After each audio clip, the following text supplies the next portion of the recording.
Hey, everybody, we got a special guest today, Joel Grant, Coast Guard veteran, our first Coast Guard veteran.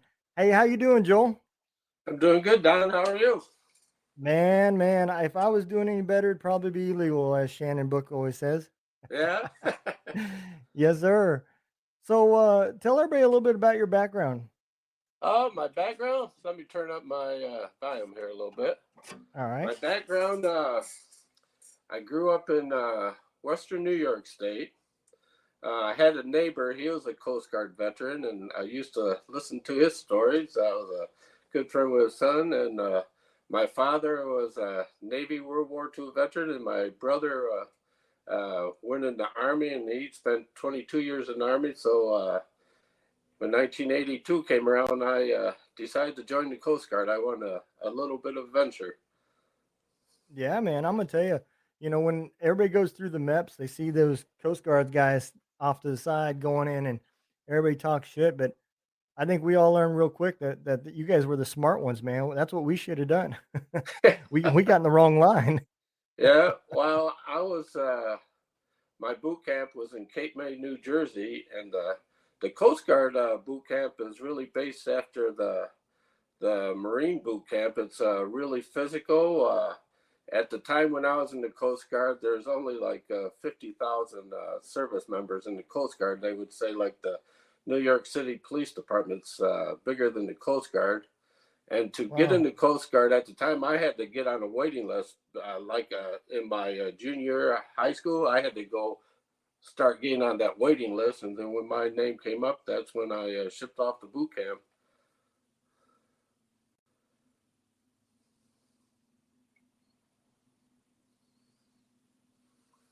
So got to boot camp.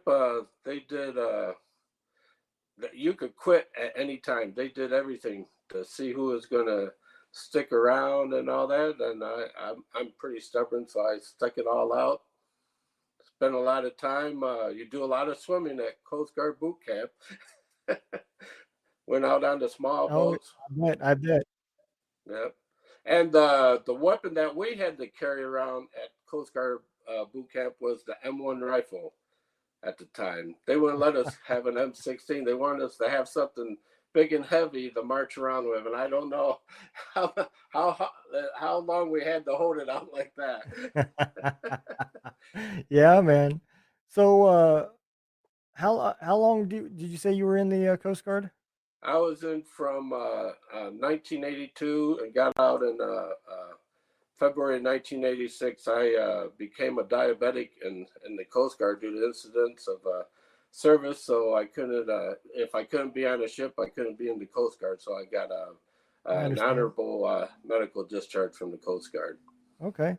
So, tell everybody a little bit about what you did in the Coast Guard. What was your main occupation? My main occupation was electronics technician. Okay. So after boot camp at the Coast Guard, you couldn't go to an A school right out of boot camp. You had to go and be a seaman apprentice, and work your way to a seaman, and then go to your chosen field that you want to go in if you pass all the tests. So there's opportunity to go to a Loran station, and it was in Attu, Alaska. So I was number 8 in my class. So they went by number 1 down to through the line to pick where you wanted to go at the time. So I chose Attu, Alaska, and everybody said, "You're nuts to go out there." I had no idea it's the only Loran station. All I know is there's ETs there, and they said there's a woman behind every tree on Attu, Alaska, and there's only one tree on the island left over from World War II. Absolutely, man. Absolutely. Now you see why nobody else wanted to go. Yeah, I learned quite a bit. It's pretty rough territory out in the Aleutian Islands. At the time, I didn't know that American territory was taken in World War II on Attu Islands, and there's a big lot of YouTube videos about the Battle of Attu, what the U.S. and Japanese fought there. And the interesting thing is, my wife that I have now, she's Japanese. She's from Japan. Okay. So Okay. Yeah. Yeah, my wife is half Korean, so Half Korean? I know a little Okay. bit about the Asian culture. Yep. Yeah. See, so what brought you to well, let's back up a little bit. So, what did you do when you got out of the Coast Guard?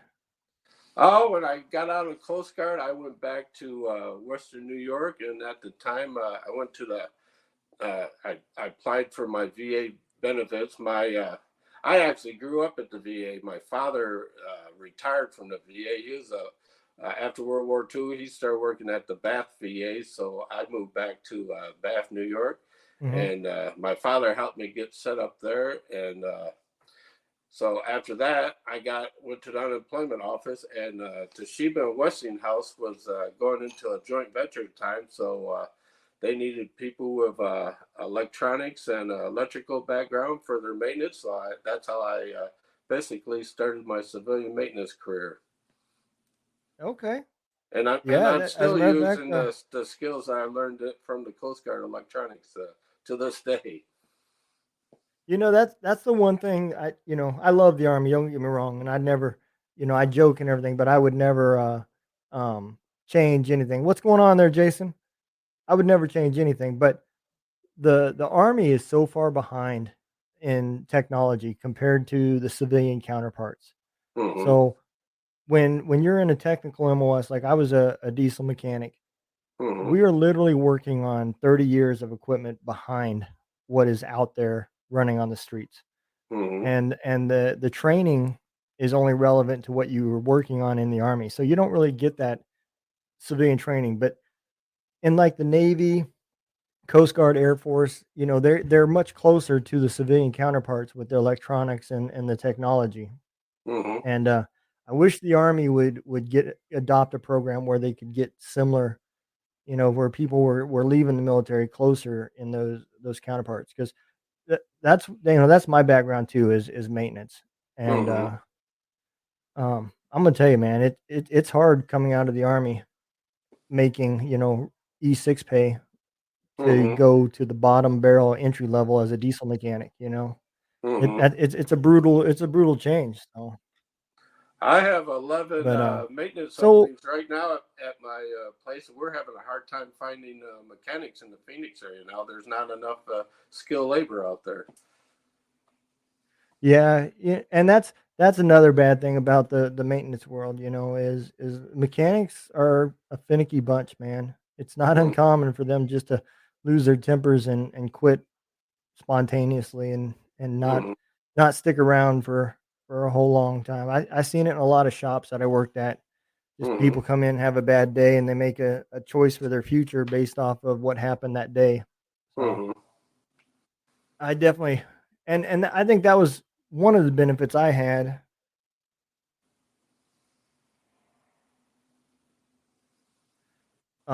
But man, I'm sorry, I'm still getting bothered at work. Yeah, that's all right. Yeah, they definitely when I started my own business when I got out of the military, I went into the trucking company, and so Mm, I used my skills to help me, lower my costs. I did a lot of the work myself for the trucks and mm, everything, but I think I think we could do better for mm, the veterans, and I think the Marines fall in that same category as the Army. We're mm, more, you know, upfront fighting and technology second, and mm. that's great for wars, but it doesn't do great for survivability when you get when you get out. That's for sure. Yeah, I had to. So my after I had to Alaska, I went to Governor's Island, New York. That's where the Coast Guard electronics technician Class A school is there. So I completed that. That's like 23 weeks, and then I went into to the crypto side. So Coast Guard didn't teach that. I had to go to Mare Island and go through the Navy crypto school. So Yeah. I kind of had a chance to see how the Navy guys live. So. Now, is the rank structure in the Coast Guard real similar to the Navy, Yeah, or is it? same deal as the Navy. And and how does like the and this is one thing nobody ever answered for me, and I've always asked: do you guys homestead, or when you come in, you'll stay at a duty station for so many years, and then they move you to another place, or is Yeah, it, that's how it how does was. that work? That was how it was with me. Uh, Unless you're on one of those really small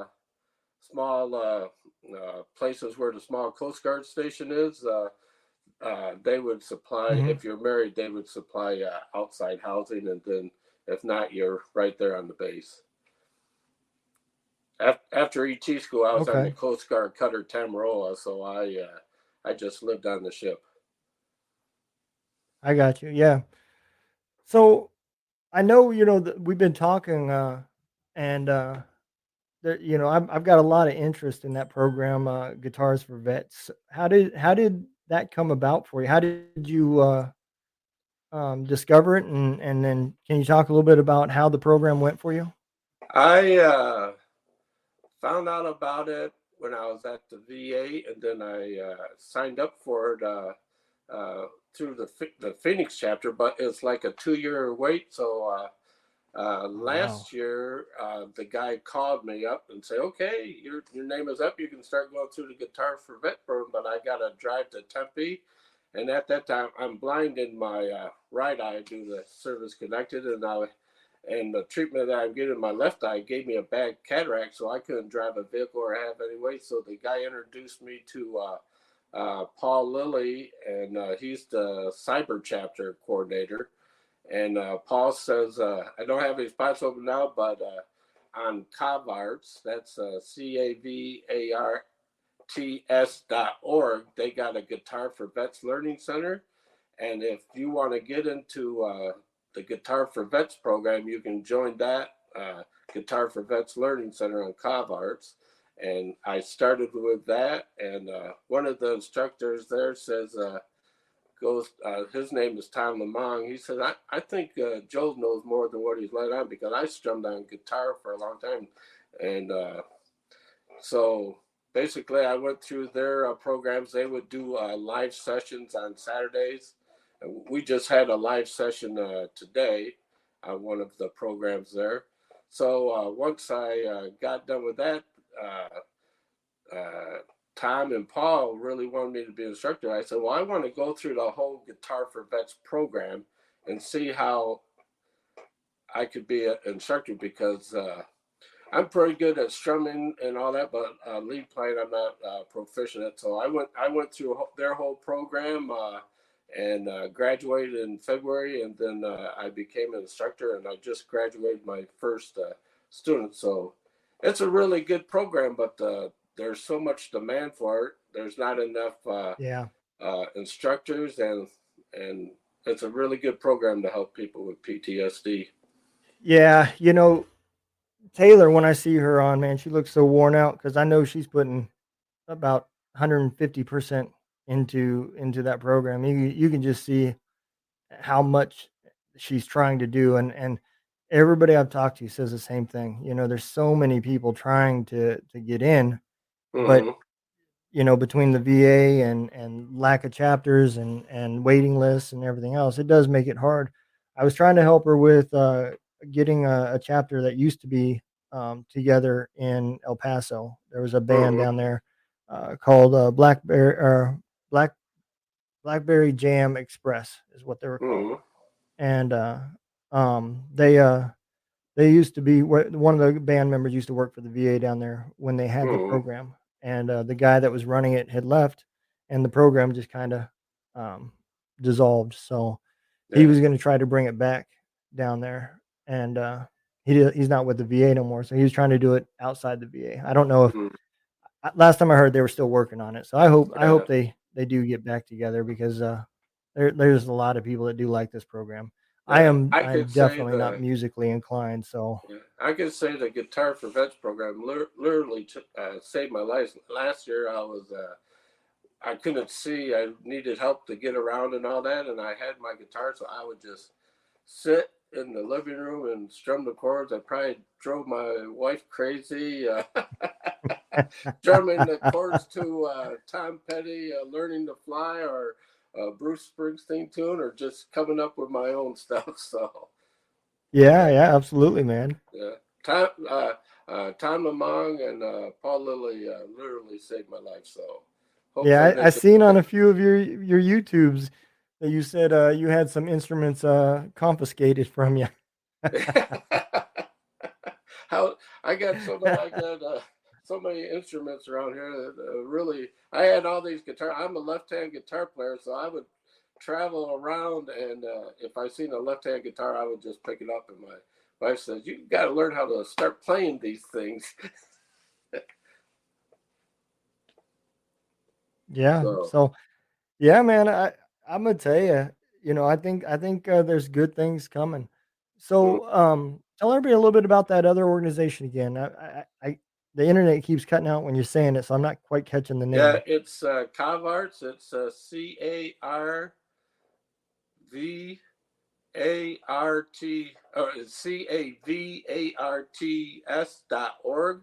So Okay. it's a Challenge American Veterans Arts, and I think it was started by Vince Gill and Amy Grant, Oh wow. I believe, and they got a lot of programs on there. They got like I know veterans will do drawings, paintings to help with their PTSD. There's poetry. There's like a leather workshop, and then there's a Guitar for Vets Learning Center, and that's and Paul Lilly introduced that organization to me while I was waiting to get on the list to take the lessons. That is awesome, man. And we do live events. We just finished up a series called iJam. It's kind of like after you take your 10 hours of lessons through Guitars for Vets.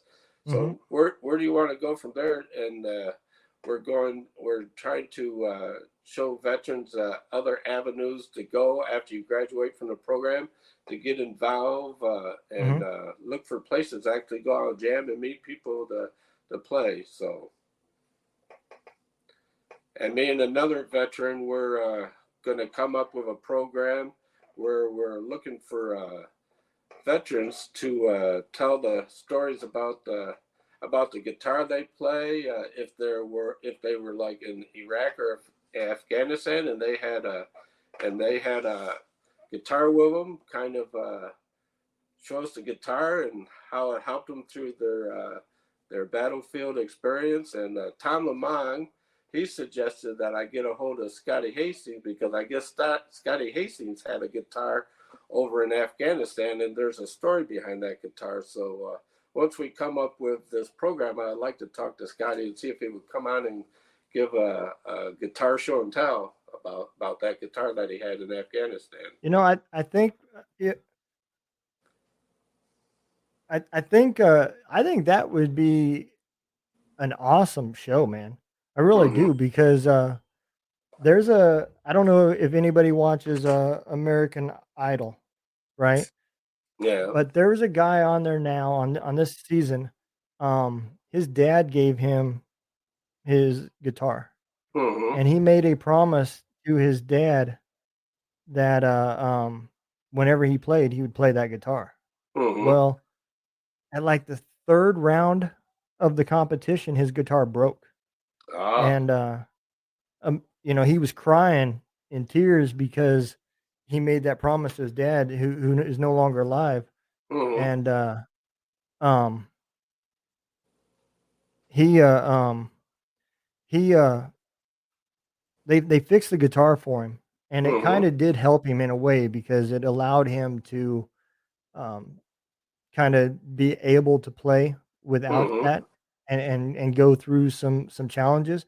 But I bet you get a lot of stories like that because there's going to be people out there that are real sentimental about their guitars, and there's going to be a lot of good stories. I think that would make an amazing podcast or a radio show. I Mm-hmm. mean, absolutely, man. I Yeah. definitely would tune in. That's for sure. Yeah. We're trying to see have have like the veterans talk about how did that guitar save their lives because music is definitely a life saver for a lot of people. Oh, absolutely. And that was kind of another thing that brought on this radio station because I knew I mean, because you see it, but until you really start talking to multiple people, you don't really understand it if you're not, one of those people that are drawn to music. And, Mm-hmm. yeah, I didn't realize how much, people relied on music as an out for some of their stresses. And Mm-hmm. and it's a much more positive out than what a lot of people choose to do, Mm-hmm. So, yeah, I'm all about it, man. I think it's great, um, what Guitars for Vets is doing, Operation Encore is doing. I Mm-hmm. think all these guys are out there, doing awesome stuff. So, uh, Jason says, Schaefer Mueller also had a guitar that was overseas. Yeah, Okay. so that would Nope. be that would be a good person to bring on your show, because I know in the podcast I did with him, he did talk about how he took his, guitar for, deployments. So, Mm-hmm. yeah, absolutely. Yeah, when I was in the Coast Guard on the Coast Guard Cutter 10 Road, there's a couple guys that had their guitars there, and after they would sit out on the mess deck or out on the stern of the ship, and we would just sit out there, and they would be strumming on the guitar, and it'd be a way to relax out there on the ship. Yeah. I mean, that band I was talking about in El Paso, the Blackberry Jam, experience, that's where they came up with their name, from an MRE rapper. Hmm. And, that's how they started. When they got off work, they'd be sitting out in front of their tent or their chew and be playing, and next thing you know, the next day there was 2 guys there and 3 guys there, and Mm-hmm. and they just enjoyed jamming, and, that's where the name came from, man. Yeah. They seen an MRE rapper that said, "Blackberry," and then they liked to jam, so they came up with Blackberry Jam, Oh, very you good. know? So, yeah, I mean, there's always a story behind, the veterans, and that's another reason why I just absolutely love, what's going on here, this movement that's happening, because there is so many unique stories that, um, people tell, but you don't hear it, because Mm-hmm. they do get buried in the algorithms and everything else. Mm-hmm. So, and that's another reason why, like with the radio station, I don't wanna ever get rid of, the podcasters. I want the podcasters to be able to come on, because I want them to have a voice and a place to, um, talk and not get buried. They have a Mm-hmm. dedicated time that people can listen in, and, I think it's important for veterans to be heard. Mm-hmm. I know podcasting has kind of been an out for me, um, Mm-hmm. just talking to people like yourself and others. So I Mm-hmm. think, I think music and stuff like that is great stuff. So you're now a, uh, you are now a, teacher with, Guitars for Vets, right? Yeah, that's correct. Part of the Cavart Cyber instructors. So Okay. usually Paul will send me a text, and he say, "Okay, I got this student, and they can do these days." So I was how it was with my last student. I said, "Okay, I can take on that student," and then I get a hold of the student, and he and we talk and see what would be a good schedule, and then we go from there. That is awesome, man. So Uh, I know, for like me, a lot of times, no matter how well you know the task, when you start teaching, it kinda seems like you start learning more than you did mhm. when you was taking the classes. Has that been the case for you as an instructor? Oh yeah, for I back if you asked me 6 months ago if I would be a guitar instructor, I said I don't have that skill level, but uh, I learned a lot from my first student. So he's he has uh, PTSD severely. So there was one lesson that he felt really frustrated. I thought he was going to throw his guitar against the room. I'm sitting. I say, hey, wait a minute. Let's just kind of let's just do a couple chords and just strum it. Whatever you Yeah. want to play, we can do it. And that calmed him down. At the end of that lesson, he thanked me, and he said, "Man, you really helped me out." So another thing that people don't know about me, I was a dual American Israeli citizen. So I can relate to some. I was never in a combat in the U.S. military, but I know what it's like living in Israel in certain situations there. So I can still hear the fighting in Lebanon in my head because I would stay up in northern Israel quite a bit, and I know what some of these guys are going through, and how I relax Yeah. to get those thoughts out of my mind. Yeah, so you lived the things that people in the States just they don't even think about because I have people come to me and talk to me all the time about combat, about Yeah. how ask questions about it and everything else, but they don't think about the little things, like how the families are that used to be school teachers or used to be preachers or whatever. They had normal jobs, computer guys or Mm-hmm. whatever, and now their lives are completely turned upside down because of a war that they had nothing to do with. I mean, literally, they didn't care about America. They didn't care about Mm-hmm. anything other than surviving that day. Mm-hmm. And you see it from a soldier's you see it in the people's faces and the eyes when you're talking Mm-hmm. to them, and you see it in how the kids are being raised differently. Like the one thing I always remember is Bosnia, where you never seen the kids running on grass. They always walked on hard ground and everything because the fear of landmines. So the little things get taken for advantage. So you literally lived that life of hearing it and feeling it and not having anything to do with it, but you were trapped in it. Mm-hmm. And then at the time, I worked for Tower Semiconductor up in Migdal Emek, Israel. It kind of sits on out, and then in the Megiddo Valley there's the Israeli Air Force Base, and I would hear I think jets taking off, and I said, "Well, you give it about 10 or 15 minutes, you're going to hear some explosions in Lebanon and all that." So, yeah.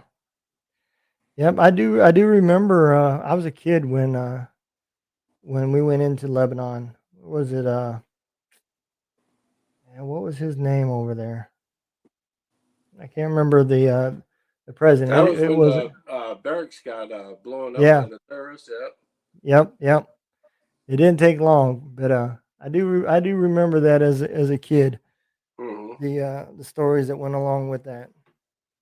So, And then when I was there, and that's when go the ahead. Israelis pulled out of southern Lebanon too. Woke up one morning and they're all out of southern Lebanon.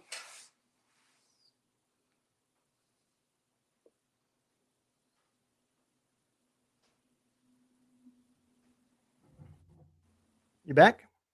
Yeah, I'm back. There you are. Yep. Did I Alright. freeze? Yeah, internet keeps popping in and out a little bit. Yeah. That's alright. So, what I was gonna ask was, how many students have you had so far? I just graduated my first one, waiting on my second one now. That is And awesome, man. my first student, I'm going to do some mentoring with him too to help him keep on with his guitar and all that stuff. He says when you get a new student, the new student takes priority. But whenever I have a chance, I'm going to continue in mentoring. I think that's awesome, man, because the one thing about veterans is like me and you, other than talking on Facebook Messenger and stuff like that, we've never met in person. But man, Mm-hmm. we can carry on a conversation just about lifestyles because it's so similar. So Mm-hmm. it's the same with what you're doing, and I'm sure there's going to be a bond where he's going to come up with a new song that he heard and one day think of you and say, "Hey, Mm-hmm. man, I want you to check this out." I think Yeah. I think that'll be some of the rewards that you'll see from this. Yeah. And for his last couple of lessons, his homework, the chords that I told him I want you to go ahead and write your own song now. You got the tools, you got a few chords, just come up, and he's coming up with some pretty good stuff. So I'm interested to see what he's going to come up with. Absolutely, man. I think that is probably the biggest reward that you could get. Is Hmm. seeing somebody kind of bloom off on that, and went from not knowing anything to Hmm. writing songs and playing them, man. Yeah. if down the road, if there's ever any way that, the radio station or my podcast can help you, if you want to bring people on and they want to play in front of people virtually or whatever, man, you let Hmm. me know and we'll make it happen. I don't That care what we that got to sounds do. good. I'm writing some of my own stuff too. I keep on I read about Hero Stock coming up, and then I said I want to play a Hero Stock 2024. The guy you need to talk to is here. You hear that, Jason? I know you're still here, buddy. 2024. Yeah, maybe I can Joel. get some of my Guitar for Vets students I have will go to Hero Stock and we'll do a few songs there with Guitar for Vets. Absolutely, man. If he's not still here, I'm gonna make sure he hears that because if I know anything about Jason, and I've never met him personally, but I know a little bit, I Mhm. guarantee you he will come up with a way to make that happen, man. Yep. Let me post this right here so the world can see it. His response, done. Now you're gonna have to make sure that you get everybody ready. It's Yeah, 2024. Y'all gonna be on the big stage. yeah. After we're done talking tonight, I'm gonna sing a song. I'm gonna sing a Bruce Springsteen song for my mother for Mother's Day, and I'm gonna post it up on YouTube and Facebook for every Mother's Day. I would send her a post on Facebook That's with awesome, man. Bruce Springsteen song "Jesus Was an Only Son." But this year, I'm not gonna have Bruce Springsteen sing to her. I'm gonna sing it to her. Well, that's better, man. That's better than Bruce Springsteen. Yeah.